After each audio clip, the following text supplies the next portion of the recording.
Hello, good morning. I'm Paolo del Rosario and welcome to WeatherHQ. Today's headlines. The Philippine Institute of Volcanology and Seismology monitors a minor steam-driven eruption in Taal volcano. European Union's Copernicus Climate Change Service says 2024 is on track to become the hottest year on record.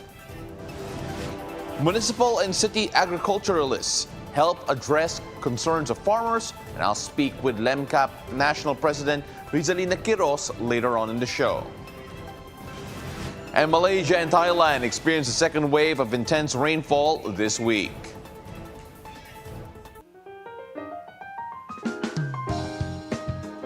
Well, let's take a look at the local weather, where today two weather systems are affecting the country.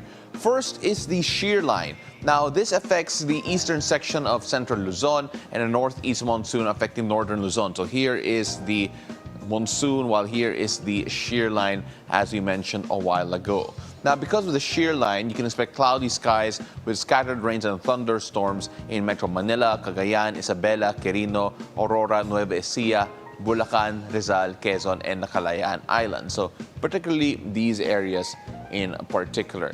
Now, please take precautionary measures as this weather system brings heavy rains that may cause possible flash floods and landslides in your areas. Now, for the rest of the Cagayan Valley, the Cordillera Administrative Region, please watch out also for rain showers due to the northeast monsoon, as we mentioned over here, coming down right over there. Now, the northeast monsoon will also bring partly cloudy to cloudy skies with isolated rains over the Ilocos region. Now, for the rest of the country, you're going to experience partly cloudy to cloudy skies with chances of isolated rain showers due to localized thunderstorms. Now, as for our sea conditions, there are no gale warnings up, so our seafarers are free to venture out to the sea, but make sure you always take precautionary measures as weather, as we all know, changes from time to time. Let's take a look at the weather conditions in Luzon, Visayas, and Mindanao based on the Metro Weather System. Now, let's go first to the northern parts of Luzon. Now, due to the northeast monsoon blowing in from right over here, the whole of northern Luzon will experience cloudy skies with rain showers, particularly in Apari, in Tuguegarao, Dagupan, Baguio. All these places, including San Fernando, those temperatures, no surprise once again, will be in 18 degrees in Baguio right over there, which is normally what happens. Now, in Dagupan, unfortunately for them, I know it's near Baguio, but it will have the hottest temperatures in the northern parts of Luzon at 32 degrees Celsius. So do watch out for that if you are in the Dagupan area. However, in Vigan and Basco, cloudy skies are expected with low chances of rain. Now, despite the rain, not quite too cool. Temperatures, though, underneath the 30-degree mark, around 29 degrees Celsius is what to watch out for over in Vigan and Basco. A bit colder in Apari and San Fernando, 28 and 27 degrees respectively there. Now, let's move to central Luzon. Because of the shear line, most of central Luzon will experience cloudy skies with rain showers and thunderstorms, particularly in Iba, Mariveles, Tarlac, San Jose, Metro Manila, Lucban, and Tagaytay. Now, the shear line coming in right about there, and all of these areas affected as a result. Now, temperatures may rise up to 31 degrees Celsius, which you'll feel here in Metro Manila, San Jose, Tarlac, and Iba. So do watch out for that with Lucban having a bit of a cooler weather as well as Tagaytay. Now, the shear line will also bring cloudy skies and rain showers in some parts of southern Luzon, particularly in Verac, Daet, and Romblon.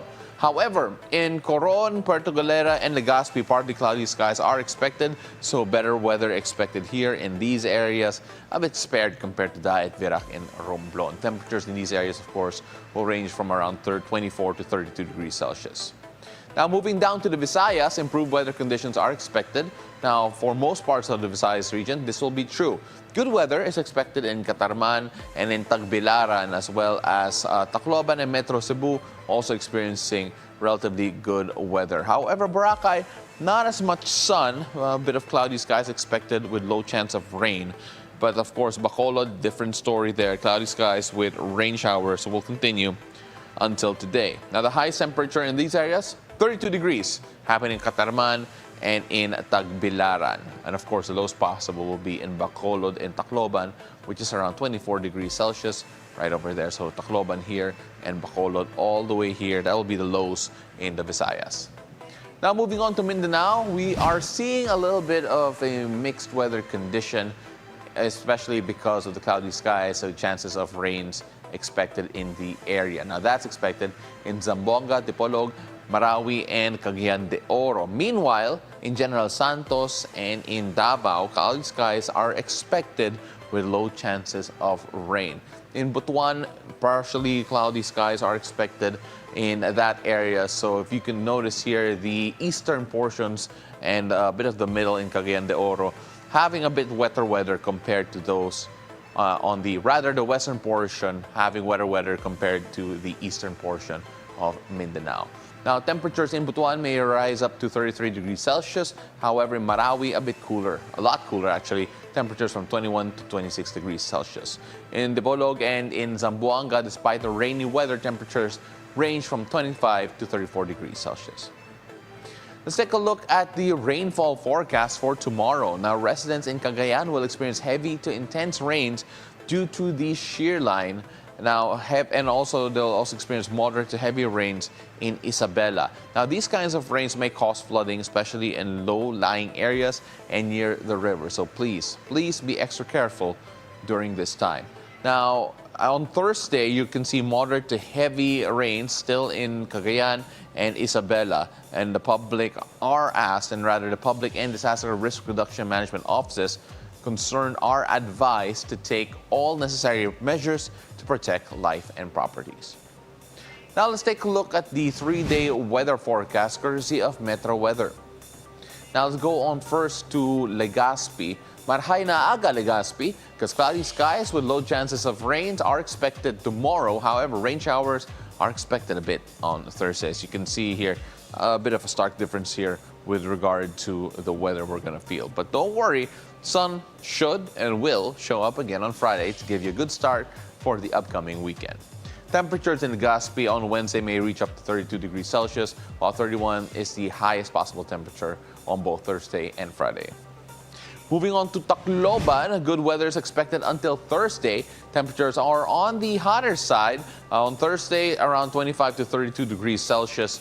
And of course, you can enjoy the good weather because come Friday, cloudy skies with rain showers are expected with temperatures from 25 to 30 degrees Celsius. So, sulitin nyo na Wednesday and Thursday with regard to the weather here before the rains come on Friday. Now, going down to Cagayan de Oro, residents will continue to experience cloudy skies with rain showers until tomorrow. But come Thursday and Friday, the sun will finally show up.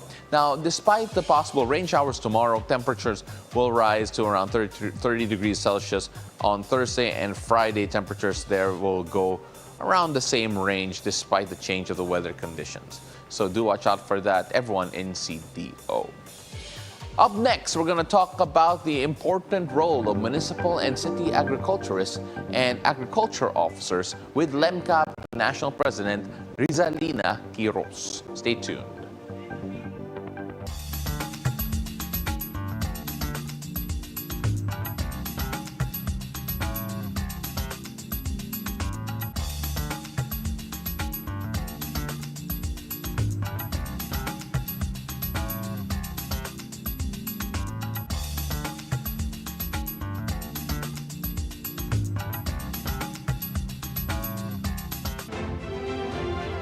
Your newest source of news and information.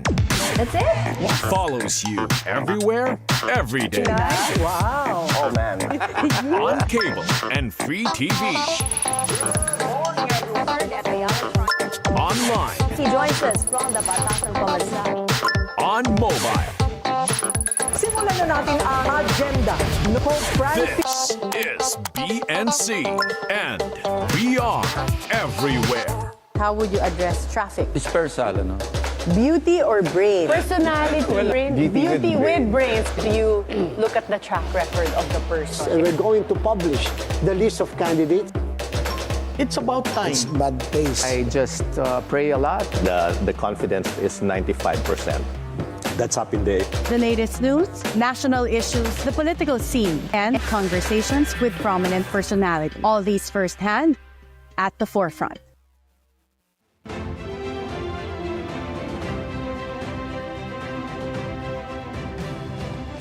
Hello and welcome back. You're still watching WeatherHQ. I'm Paolo del Rosario. The League of Municipal Agricultural Officers and Municipal and City Agriculturists of the Philippines, or LEMCAP, is at the forefront in helping farmers address their needs. Joining us today via Zoom is LEMCAP National President Rizalina Quiroz. Magandang umaga po. Magandang umaga po, Bilyonaryo News Channel. Good morning, Sir Paolo. Magandang umaga, Pilipinas. Thank you so much for joining us here po. Unang-una, can you tell us the role of yung mga municipal agricultural officers and municipal and city agriculturists po? Actually po, Sir Paolo, ang municipal agricultural officers, municipal agriculturists and city agriculturists ay napakalaki po at ang dami pong mga roles or functions when it comes to agriculture. First is we do planning wherein we formulate and implement agricultural plans and programs aligned with national and local development goals. And then we promote food security, sustainability, and productivity within, of course, our jurisdiction. And of course, we provide trainings and technical assistance to our farmers, fisher folks, and agricultural stakeholders. And we are also promoting the new modern technologies and best practices in farming, fisheries, and agribusiness. And of course, we also do the monitoring and evaluation, wherein we have to monitor the progress or the impacts of the projects and programs that binibigay ng Department of Agriculture and of course our local government. And under the disaster risk management, we also developing and implementing disaster preparedness and recovery plans for the agricultural sector and assisting farmers and fisher folks in recovering from national calamities and emergencies. One example of this is the free insurance of our crops insurance for our farmers, wherein that is one of the program of the Department of Agriculture through Philippine Crop Insurance na kailangan na mai-insure natin itong mga farmers natin, lalo na ngayon sa dami ng sunod-sunod na calamities, farmers are really kawawa po. Ma'am, would you say that crop insurance is the biggest concern that needs to be addressed at the moment po? Yung pinaka-urgent at pressing na concern? Hindi naman po siya pero yun yung hinihingi namin na they have to add additional budget for this program of the Department of Agriculture through PCIC because dito na kasalalay din yung protection ng mga farmers for their crops, livestock and dito yung mga farm machineries po nila. At least dito kahit papaano hindi man lahat maibalik sa mga farmers, but then they have something na pagsisimulan po. Ma'am, let's talk about LEMCAP. What type of assistance does LEMCAP provide the farmers and of course yung mga members po ng LEMCAP? Ang LEMCAP po ay marami po. Ang League of Municipal Agricultural Officers, Municipal and City Agriculturists ay napakadami po. We are the frontliners of all the programs coming from the Department of Agriculture and of course from the LGU. And one of which is we gave capacity building. We have to hone our farmers na alam nila kung ano yung mga bagong teknolohiya, yung mga ano ba yung mga dapat na gawin to improve their production and to improve their income. And of course, we have to find resource linkages for them. Kailangan po makipag-linkage tayo sa mga private companies o sa mga other agencies na makakatulong for them, lalo na sa mga production po nila. And of course, syempre, sa mga new technologies dito, kailangan din natin yung research and development. And for the ngayon na po, halos sinisimulan na rin natin kasi yung agri-digitalization. So dapat po talaga ma-hone din natin yung mga farmers na mahirap po kasi yung, di ba, they are into traditional form of planting their crops. But now, the Department of Agriculture, syempre, we are already developing unti-unti. So as the municipal agriculturists in the grassroots na kami po yung naka-hands-on sa mga farmers, we have also to unti-untiin sila na i-focus na maturuan dito sa agri-digitalization, which is something na parang when it comes kasi sa mga labor, nakakatulong ang malaki. Ma'am, what would you say is the biggest success story ng LEMCAP po?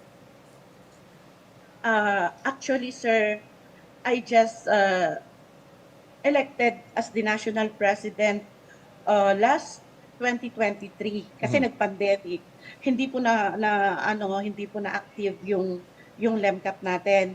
So, when we had our 21st sa 20th convention sa Baguio through the help of the Agricultural Training Institute, na-convene po kaming lahat ng regions ng mga presidente to had a meeting doon po sa ATI Central, Agricultural Training Institute Central sa Elliptical Road, Quezon City po.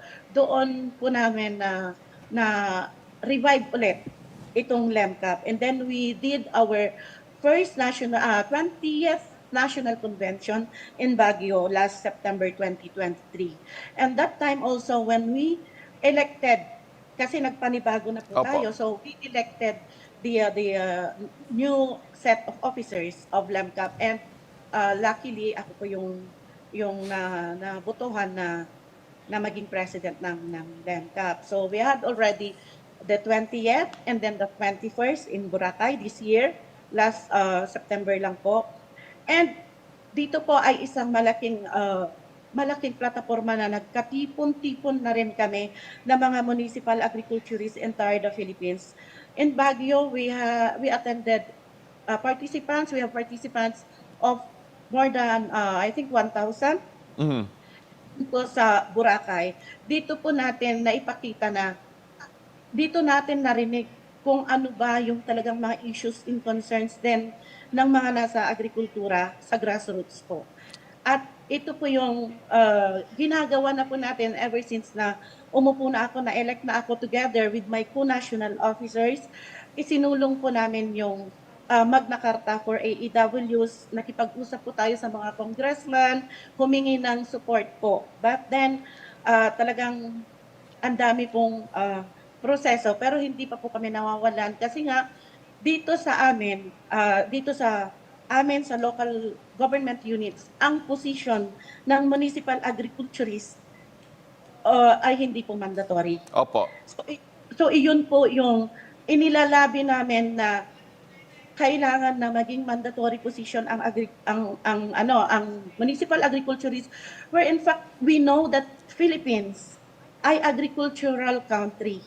So ang mga municipal agriculturists po, city agriculturists and municipal agricultural officers, sila po yung arm ng Department of Agriculture para po maipababa, ma-implement lahat ng mga programs na ibinibigay natin sa baba. Kung gagawin itong hindi mandatory yung position, who will be with the farmers?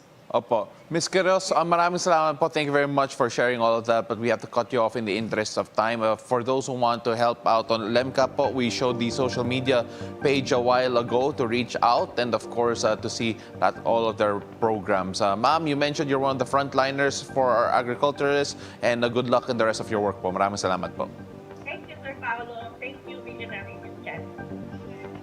The Philippine Institute of Volcanology and Seismology records a minor phreatomagmatic eruption from Taal volcano's island's main crater at 5:58 a.m. today. The eruption generated a 2,800-meter grayish plume as captured by the camera of the Buko observation stations. Alert level 1 prevails over Taal volcano. In the last 24 hours, 2 volcanic tremors were also recorded. We have on the phone Ms. Maria Antonia Bornas, the Chief of the Volcano Monitoring and Eruption Prediction Division of FIVOX. Magandang umaga po. Hello, magandang umaga po. Good morning po sa inyong mga tagapakinig, sir. You mentioned a while ago that nasa level 1 po ang Taal volcano as of now in terms of the alert. Can we expect any intensification of the activity within Taal volcano? Well, so far po, Taal volcano has been relatively quiet for the past month, except that we have elevated, medyo tumaas po ang sulfur dioxide emissions from a background of 5,200, of approximately 5,300 tons per day. Medyo tumaas po yung mga measurements for the past few days. 7,216 tons per day was the last measured on at November 13. So, and also we've been recording a slight swelling of the volcanic edifice of Taal Volcano Island for the past few months. But relatively, it's been quiet. So today's event, which was a minor phreatomagmatic eruption that lasted 4 minutes, is actually quite within the low level of volcanic activity that Taal has been exhibiting since the past 2 years. That's good. It's just some people siguro may be concerned about kasi may nakita silang plume ngayon. So just to clarify po, it is within yung expected range po ninyo and we're not expecting it to move on to a different level po because right now it's still at alert level 1. Tama po ba? Yes. So hindi po natin sinasabi. We're not saying that the conditions of the volcano may not change. No? But right now, as far as the monitoring parameters are concerned, we see no reason, we see no indications that this minor event will escalate into a larger magmatic eruption. So we have to monitor the condition of the volcano every day and see if the background parameters actually persist. So malamang this will persist because again we do not see any indication, especially in terms of ground deformation. Only the volcano island is manifesting some slight swelling. If Taal is going to erupt like in 2020, the entire region will be swelling like before. Thank you so much for the update. That was FIVOC's Chief of Volcano Monitoring and Eruption Prediction Division. That is Maria Antonia Boras. Thank you very much for joining us. Global weather is up next. Keep it here on BNC, the Bilyonaryo News Channel.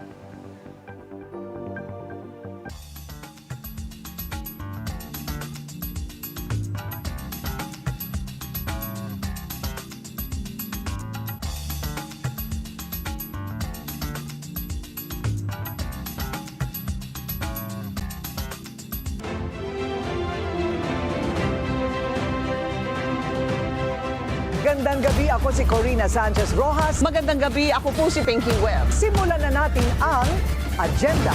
Nasa radyo na, mapapanood, mapapakinggan. 94.7 FM. Nahaharap ngayon ang Estados Unidos sa isa na namang 4 na taong Trump presidency. Death squad rin yan. Binawi niya yung sinabi niya. Ing masalimuot ang buwan ng Oktubre para sa ilang bilyonaryo. Sa bawat issue may anggulo at ang balita may agenda.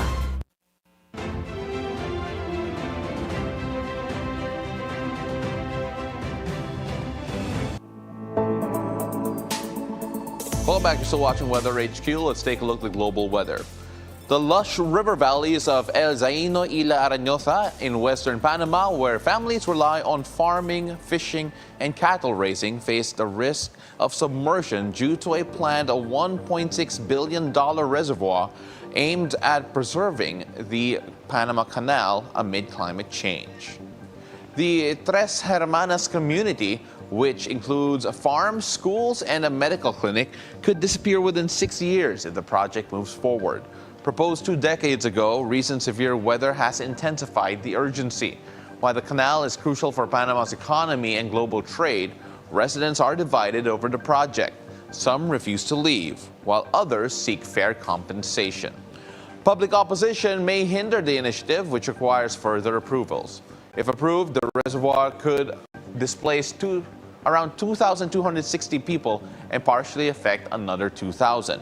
Environmental experts warn of potential ecological harm, prompting the Canal Authority to adapt its water management strategies in light of ongoing climate challenges. The European Union's Copernicus Climate Change Service says 2024 is on track to be the hottest year on record and the first to exceed 1.5 degrees Celsius. In 2023, global temperatures reached an alarming average of 1.48 degrees Celsius above pre-industrial levels, and this year could surpass 1.55 degrees Celsius. Nearly 200 countries have committed to the Paris Agreement to limit warming to as close as 1.5 degrees Celsius as possible. However, scientists predict we will likely cross this threshold by the early 2030s. Carbon dioxide emissions from burning fossil fuels are the main contributors to global warming. The data was released ahead of the UN COP29 climate summit in Azerbaijan, where countries discussed the increasing funding to combat climate change. Under current policies, the world is on track for a temperature rise of 3.1 degrees Celsius this century. On to Southeast Asia, Malaysia and Thailand are experiencing a second wave of intense rainfall and possible flooding this week, as announced by authorities on Monday.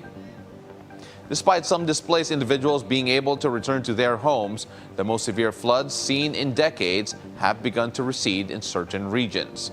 Over the past week, 27 fatalities have been reported, and more than 500,000 households in the two neighboring Southeast Asian nations have been affected by the heavy rain and floods, which officials describe as the most devastating in many years. According to government data released on Monday, conditions have improved in several areas, with water levels decreasing in Malaysia. The count of people in evacuation centers in Malaysia fell to around 128,000, down from 152,000 reported on Sunday, according to the Disaster Management Agency's website. And that's WeatherHQ for today. Join me again tomorrow, whatever the weather, only here on BNC, the Bilyonaryo News Channel. I'm Paolo del Rosario. Have a great morning.